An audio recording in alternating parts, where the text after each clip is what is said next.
आप सभी देशवासियों को गणतंत्र दिवस की हार्दिक शुभकामनाएं। ईपीएफओ के साक्षात्कार के आप सभी अभ्यर्थियों का भी देवप्रयागम के इस इंटरव्यू के प्रोग्राम में हार्दिक स्वागत। और क्लास के कंटिन्यू करने तथा एक संभावित स्ट्रेटजी पर चर्चा करने के लिए आज हम लोग अपने इस क्लास को कंटिन्यू कर रहे हैं। मित्रों, जैसा कि आपको सूचना मिल गई है कि यूपीएससी सिविल सेवा मुख्य परीक्षा के परिणाम स्वरूप चल रहे साक्षात्कार की अंतिम तिथि अब 15 मार्च आ गई, यानी सेकंड फेज का जो प्रोग्राम था इंटरव्यू का वो जारी हो चुका है। हमने आपको बताया भी था पिछली क्लास में कि 15 से 20 मार्च तक का ये आपका शेड्यूल रहेगा, तो ये जारी हो गया है। और अब आपके ईपीएफओ यानी एपीएफसी के इंटरव्यू के लिए भी गाइडलाइन शीघ्र जारी होने वाली है। अब आपको कैसे अपने इंटरव्यू को जारी रखना होगा, कैसे आप अपने आप को कंटिन्यू बनाए रखें, आज हम इस पूरी क्लास में चर्चा करेंगे और क्लास की भी शुरुआत करेंगे। आज इस पूरे क्लास की भी शुरुआत होगी, लेकिन सबसे पहले तो यहाँ से आपको जानकारी देते चलें कि सिविल सेवा के साक्षात्कार की जो कंटिन्यूटी थी वो आपके 15 फरवरी के बाद का जो सेकंड फेज था वो भी आ चुका है और 15 मार्च तक आपका इंटरव्यू चलेगा। तो 15 मार्च तक जो आपका इंटरव्यू चल रहा है, इसके बाद आपके अब उनके पास वैसे तो लगातार कोई ना कोई इंटरव्यू चलता रहता है, लेकिन दो बड़ा इंटरव्यू आपका है। एक तो एपीएफसी और ईओ का है, दूसरा उनके पास आईएफएस का भी इंटरव्यू का प्रोग्राम रहेगा। तो लेकिन इसमें सबसे पहले आपका जो है एपीएफसी और ईओ के इंटरव्यू को अब ये लोग कंटिन्यू करेंगे। तो इस डेट के पश्चात 15 मार्च के बाद जो सिविल सेवा का अंतिम परिणाम घोषित किया जाएगा, इसका परिणाम आता रहेगा। लेकिन इससे पहले आपकी तिथि आ जाएगी और ये पूरी संभावना है आपका इंटरव्यू मई महीने में होगा, जिसके बारे में हम डिटेल चर्चा करेंगे। तो मई महीने में होने की पूरी संभावना है। और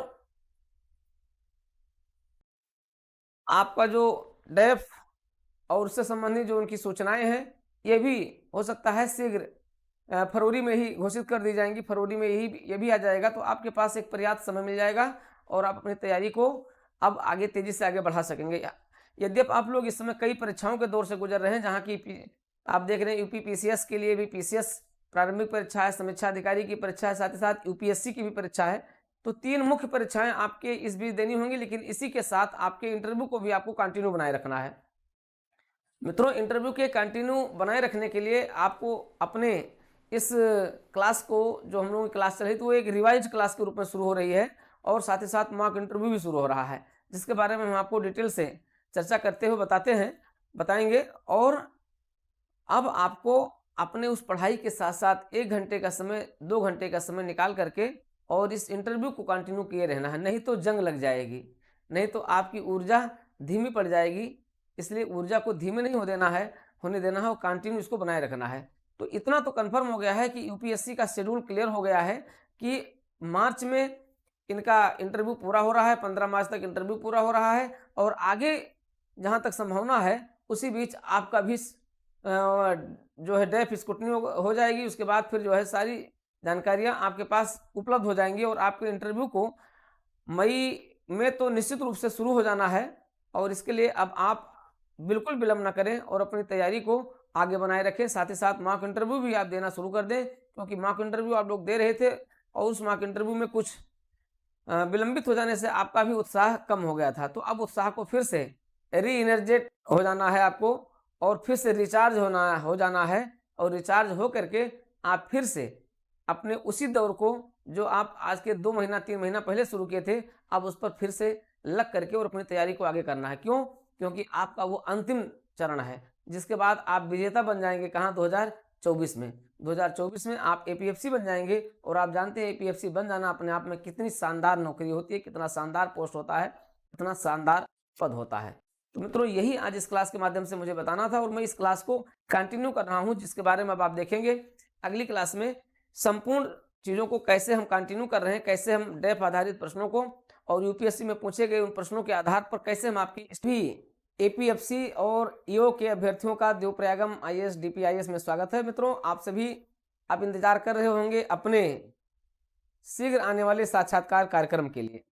मित्रों, आपने देखा कि यूपीपीसीएस के संपूर्ण परिणाम में आपके अपने संस्थान का एक बेहतरीन प्रदर्शन रहा है और हम लोग अब यूपीपीसीएस के इंटरव्यू से प्रोग्राम से मुक्त हो चुके हैं और अब आपको के लिए पुनः चल रहा कार्यक्रम जो चल रहा था उसको पुनः आगे बढ़ाया जा रहा है और इसी क्रम में आज हम कुछ अपडेट्स के साथ और इस पूरे क्लास की रिवीजन क्लास के साथ और एक नई क्लास के साथ शुरुआत करते हैं, जिससे कि आप सभी लोगों में लगने वाली जंग को दूर किया जा सके, क्योंकि अब आप लोग ठंडी के महीने में भी जंग लग चुकी है और बैठ चुके हैं। अब डेली आपका मॉक इंटरव्यू प्रोग्राम शुरू हो रहा है और डेली आपकी क्लास शुरू हो रही है। तो आज इसी बारे में चर्चा करेंगे, इसी स्ट्रेटजी पर चर्चा करेंगे और संभावित इंटरव्यू की तिथि पर चर्चा करेंगे।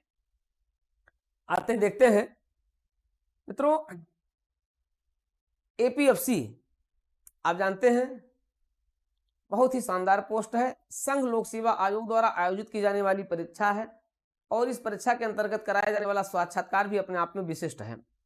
और आप जानते हैं कि इस समय यूपीएससी मुख्य परीक्षा का परिणाम आ चुका है और अब साक्षात्कार 2023 के लिए चल रहे हैं, अर्थात सीएससी सिविल सर्विसेज के इंटरव्यू इस समय यूपीएससी में कंडक्ट कराए जा रहे हैं, जिसके ढेर सारे कंटेंट भी हम लोगों को उपलब्ध हो रहे हैं और उसी कंटेंट को बेस ले करके आपके यूपीएससी के इस इंटरव्यू को पुनः एक नए रूप में हम आगे बढ़ाने का बढ़ाने की जो है शुरुआत कर दिए हैं। और उसी क्रम में देखेंगे आपका जो इंटरव्यू है ये आपका मई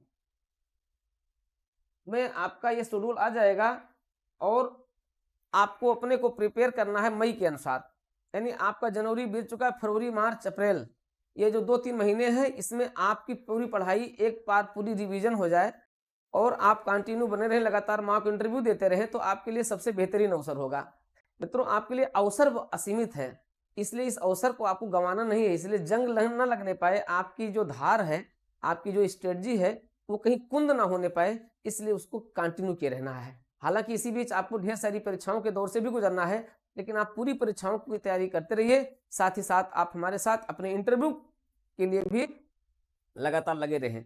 इसी क्रम में आज हम फिर से शुरुआत करते हैं अपने इस नए क्लास की और पूरे रिवीजन को लेकर के पूरे नए क्लास की शुरुआत करते हैं। इस नए क्लास पर आपको हमारे साथ बिल्कुल जुड़ जाना है और पूरी ईमानदारी के साथ, पूरी निष्ठा के साथ, पूरी सत्यनिष्ठा के साथ अपने इस क्लास को आगे बढ़ाना है और डेली प्रतिदिन आपको हमारे साथ शाम को मॉक इंटरव्यू भी देना है। मॉक इंटरव्यू प्रोग्राम भी हमारा आयोजित होगा और मॉक इंटरव्यू प्रोग्राम के साथ जुड़ करके आप अपना बेहतरीन कर सकते हैं।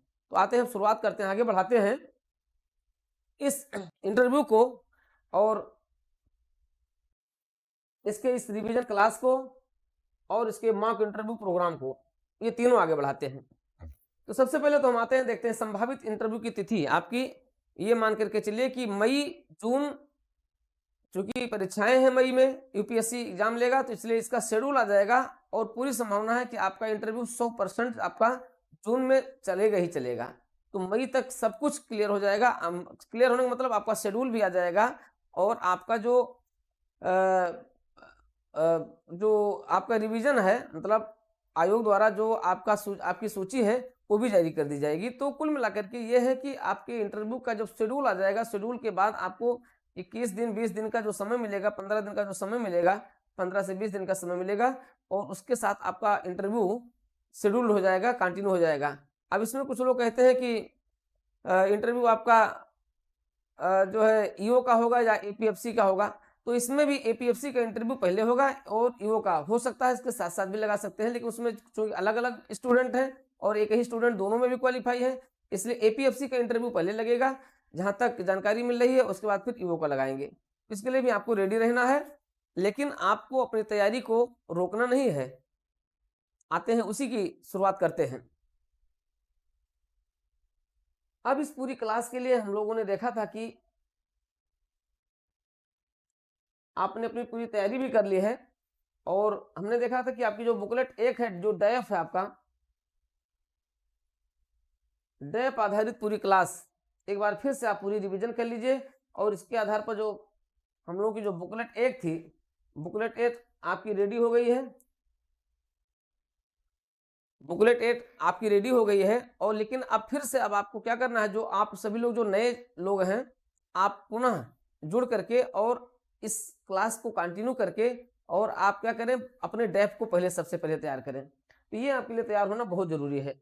डेफ तैयार हो जाएगा, उसके बाद फिर आपके लिए सबसे इंपॉर्टेंट आपका जो बचता है बुकलेट 2 बचती है, और इस पर आपका पूरा ईपीएफओ संगठन के बारे में आपको तैयार होना है। और इसकी क्लास हम आज से ही शुरुआत कर देंगे। ईपीएफओ संगठन के बारे में आपको तैयार करना है, और फिर आपके पदों से जुड़े जो प्रश्न है वो तैयार होना है। और इसके लिए आपकी बुकलेट 1 बुकलेट 2 ये रिवाइज फॉर्म में आपको मिल रही है, मतलब ये पूरी बुकलेट 2 रिवाइज्ड हो रही है, रिवाइज्ड होकर के आपको नए फॉर्म में नए क्लेवर के साथ मिल रही है। ठीक है, इसके साथ ही साथ आपको बुकलेट 3 मिलने जा रही है, और इस बार जो बुकलेट 3 है इसमें आपके जो बुकलेट 3 है इसमें सभी आपके करंट अफेयर्स के मुद्दे हैं। बुकलेट 3 में करंट अफेयर्स के मुद्दे आपको दिए जा रहे हैं, और यूपीएससी के जो पूछे गए जो प्रश्न है स्क्रिप्ट वो आपको मिलने जा रही है। तो ये आपका अभियान आज से शुरू हो गया है, जितने भी स्क्रिप्ट मिली हुई है उनको इसके साथ जोड़ दिया जा रहा है। तो एक तरीके से ये आपका पूरा कंप्लीट हो जाएगा, और फिर उसी के अकॉर्डिंग जो प्रश्न पूछे जा रहे हैं उसी के अकॉर्डिंग हम लोग अपनी इस क्लास को भी आगे बढ़ा देंगे। तो मित्रों ये सारी चीजें आपके लिए क्या है, सबसे बेहतरीन है, और आपका सबसे बेहतरीन अवसर है। आप समझ लीजिए कि ऐसा करके आप क्या कर सकते हैं, अच्छा ही नहीं बल्कि बहुत अच्छा कर सकते हैं। ठीक है, तो ऐसे स्थिति में आप अपनी तैयारी को कैसे एक नया आयाम प्रदान करें, कैसे आप यूपीएससी में कैसे आप सिलेक्ट हो, इस सिलेक्शन के लिए आपको कितनी मेहनत करनी होगी, क्योंकि ये बहुत बड़ी अपॉर्चुनिटी आपके लिए है, और इस अपॉर्चुनिटी को आपको अपने हाथ से जाने नहीं देना है। आप समझिए कि आप क्या हो जाएंगे, आप कमिश्नर बन जाएंगे, आप आयुक्त बन जाएंगे, और ये बहुत बड़ी पोस्ट होती है मित्रों। ये आपके आईएएस के जो है रैंक की पोस्ट है, आपके जिला स्तर की पोस्ट है, और एक ही जिला नहीं, आपके अंडर में आप देखते हैं कई जिले इसके अधीन आ जाते हैं। कर्मचारी भविष्य निधि, कर्मचारी भविष्य निधि जो भारत सरकार के एक महत्वपूर्ण संगठन के रूप में जाना जाता है, जो विश्व का सबसे बड़ा सामाजिक सुरक्षा संगठन है, उसके आप जिले के प्रभारी होंगे।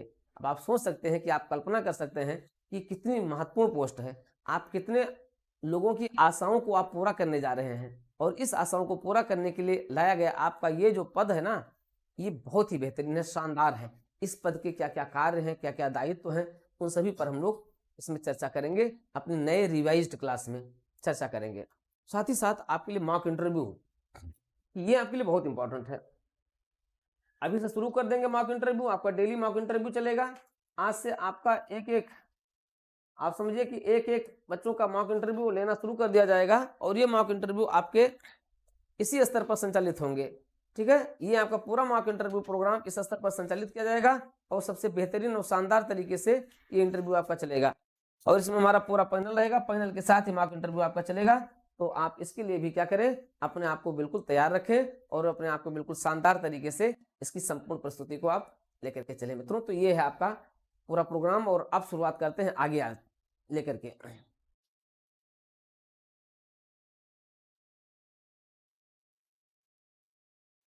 आज से आपकी क्लास 1 शुरू हो रही है।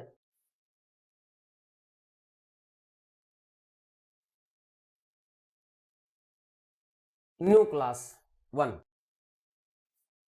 क्या करना है आपको, देखिए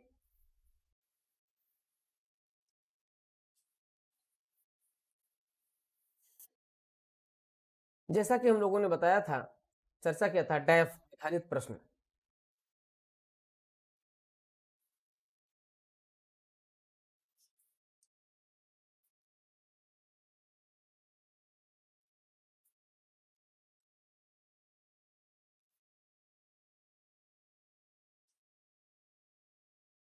डैफ आधारित प्रश्न, ठीक है।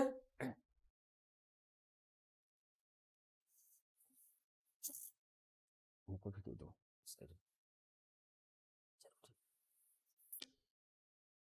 डैफ आधारित प्रश्न, डैफ आधारित प्रश्न। अभी आप क्या कर रहे हैं, दे दूंगा हमसे कोई। पहला प्रश्न, जब आप ये है आपका, जब आप इंटरव्यू हॉल में प्रवेश करते हैं और ये आपका पैनल होता है, और आप जानते हैं आप यहाँ से प्रवेश किए हैं, ये आप हैं। जब आप बोर्ड के सामने होते हैं और आप एंट्री करते हैं, क्या एंट्री करते हैं, आप प्रवेश करते हैं, जब प्रवेश करते हैं, may I coming sir, yes sir, क्या मैं अंदर आ सकता हूं, पहला आपका संबोधन ये होता है।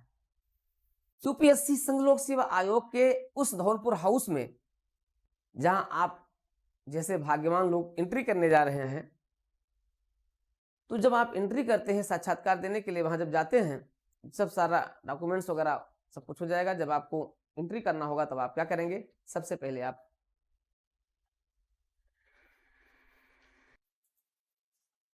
मे आई कमिंग सर, सर क्या मैं अंदर आ सकता हूं, पैनल रहेगा, यस यस कमिंग।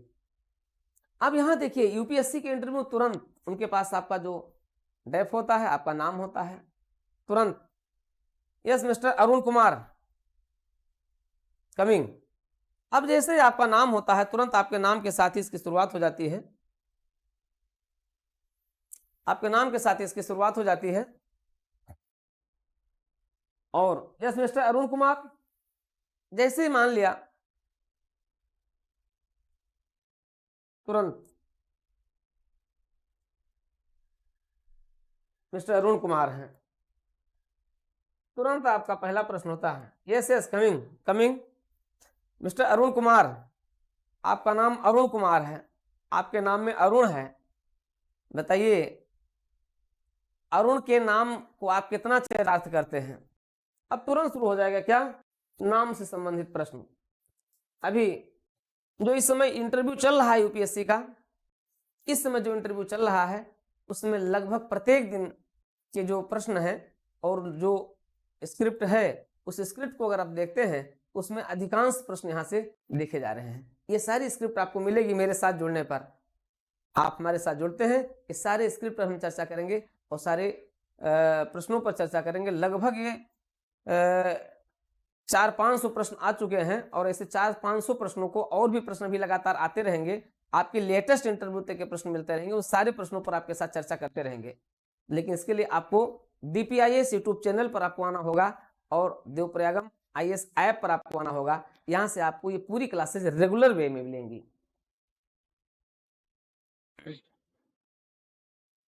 तो मिस्टर अरुण कुमार, अब नाम से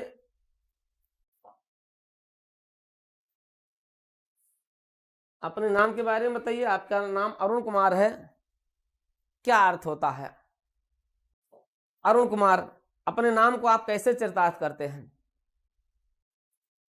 आप अपने नाम से जुड़े अरुण की कुछ पर्यायवाची बताइए। अरुण, अरुण को आप अपने जीवन में कैसे चरितार्थ करे हैं, अब आप बताएंगे। उसके बारे में आपको बताना हो तो आपके जो भी नाम है, क्योंकि हमारी बुकलेट की शुरुआत भी आपकी आप जानते हैं यहीं से हो रही है, और अब इसमें नए क्वेश्चन को भी हम शामिल करने जा रहे हैं। जो नई बुकलेट होगी जिसमें जो प्रश्न नए नए प्रश्न पूछे गए हैं वो आपके लिए एक नए प्रश्न होंगे यूपीएससी के, तो बिल्कुल अपडेट बुकलेट आपको मिलने जा रही है। बिल्कुल यूपीएससी 2023 के प्रश्नों पर आधारित आपको अपडेट बुकलेट 1, बुकलेट 2, बुकलेट 3 मिलने जा रही है। ठीक है, इसलिए आप आइए और तत्काल इस कक्षा कार्यक्रम के साथ जुड़ करके अपने इंटरव्यू की सार्थकता, अपने इंटरव्यू की उपयुक्तता को बनाए रखें, निरंतरता को बनाए रखें। कहीं ऐसा ना हो कि आप ब्रेकअप हो जाएं, ब्रेकअप हो गया सो फिर हो गया, इसलिए कभी रुकना नहीं है, चलते रहना है। और इसका आपने देखा 2023 यूपीपीसीएस का जो परिणाम आया उसमें ऐसे छात्र कैसे चयनित हुए हैं जो कई सालों से लगातार बनते रहे हैं। आर्मी के रिटायर्ड लोग पीसीएस के टॉपर्स हो गए हैं। ठीक है, तो आप ये समझिए आपको रुकना नहीं है, आपको आगे बढ़ते रहना, निरंतरता बनाए रखना, जीवन में कभी निरंतरता मत हाथ से जाने दीजिए। तो आइए और इसको कंटिन्यू कीजिए। तो मित्रों, अपने नाम के बारे में बताएं, अपने नाम को आपने कैसे चरितार्थ किया है। प्रश्न पूछा गया है अभी, आपका जो नाम है उसका विजन क्या है। नया प्रश्न आया है, आपका नाम है, मान लिया किसी का नाम शिखा रहा है, किसी का नाम अरुण रहा है, किसी का नाम प्रबोध रहा है, किसी का नाम कुछ और इस तरीके से रहा है, एक का नाम प्रज्वल रहा है। तो प्रज्वल नाम आपका है, तो प्रज्वल नाम आप कैसे चरितार्थ करें, आपका विजन क्या है, आपके जीवन का नाम, आपके जीवन से आपके नाम को कैसे एक विजन मिल रहा है। तो आप अपने नाम से को कैसे आप चरितार्थ करेंगे और आपका जो नाम है इसका विजन क्या है, इसका विजन क्या है, इसका विजन क्या है। ठीक है, इसको भी हम लेकर चल रहे हैं।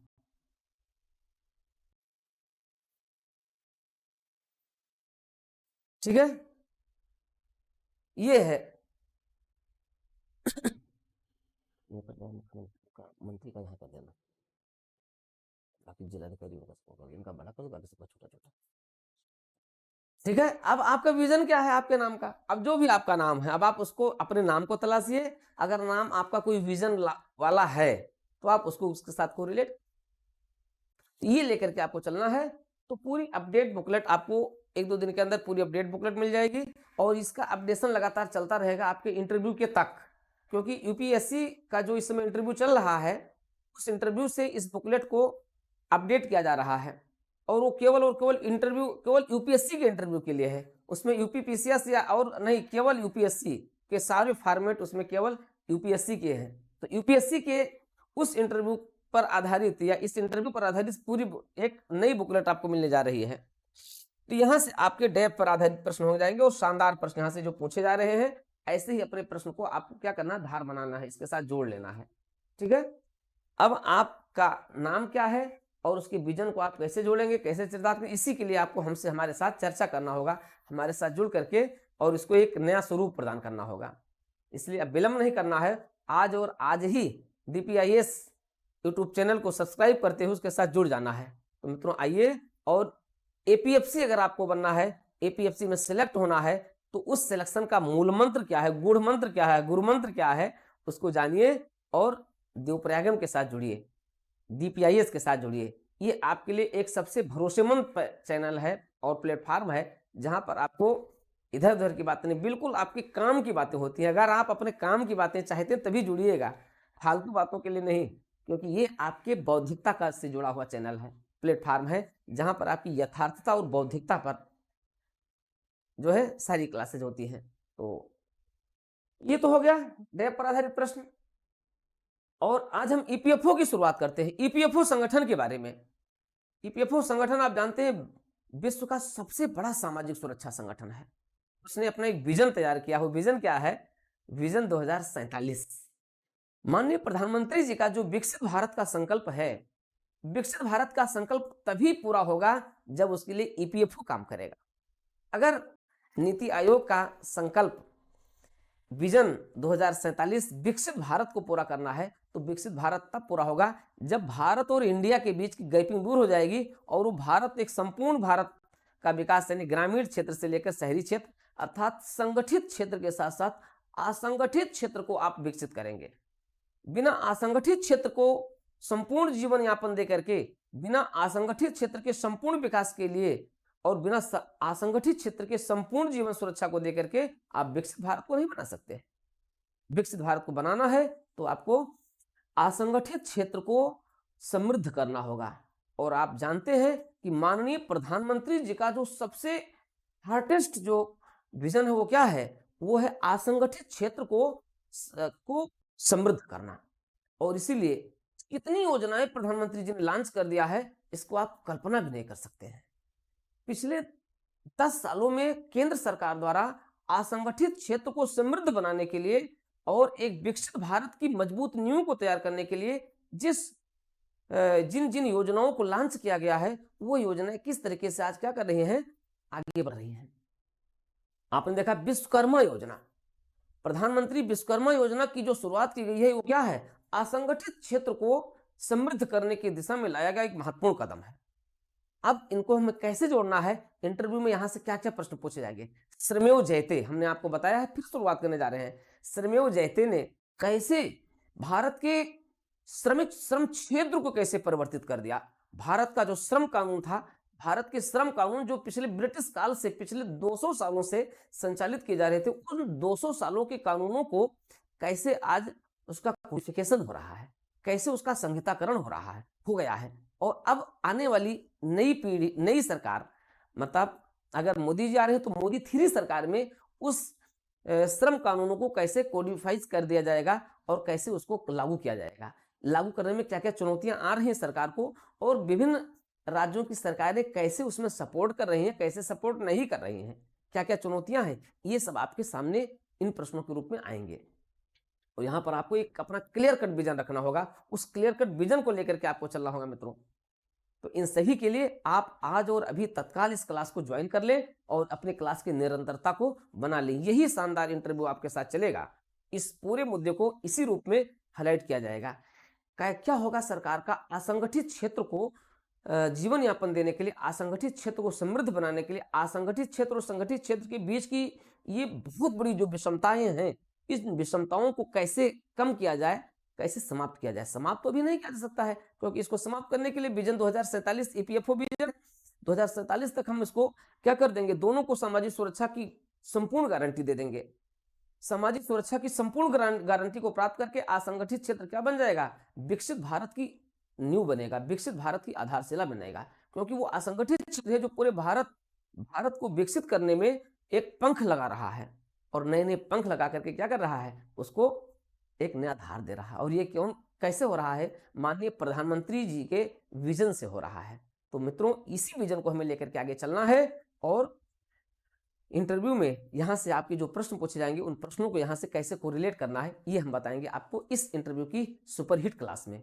इस इंटरव्यू की सुपरहिट क्लास, एक्सक्लूसिव क्लास से आप वंचित न रहने पाए, इसलिए आपको इसका आमंत्रण किया जा रहा है। और नए क्लास के साथ जुड़ने के लिए आपको DPIS यूट्यूब चैनल पर भी आपको आमंत्रित किया जा रहा है। तो आप आइए, इस चैनल से जुड़िए, और जुड़ करके आप अपने APFC बनने के 2024 के ड्रीम को आप पूरा कीजिए। क्योंकि अब ये ड्रीम आपका 2024 का हो गया है, और 2024 में अगर आपको APFC बनना है, आपको सहायक भविष्य निधि कमिश्नर बनना है, तो आप आइए और इस क्लास की निरंतरता को बनाए रखें। आते हैं फिर, अब इस क्लास को अब हम लोग कंटिन्यू करते हैं इसी के साथ में, और ये क्लास आपकी निरंतर चलती रहेगी। आइए तत्काल जुड़िए और क्लास को कंटिन्यू कीजिए। इसी शुभकामना के साथ मैं DP पांडे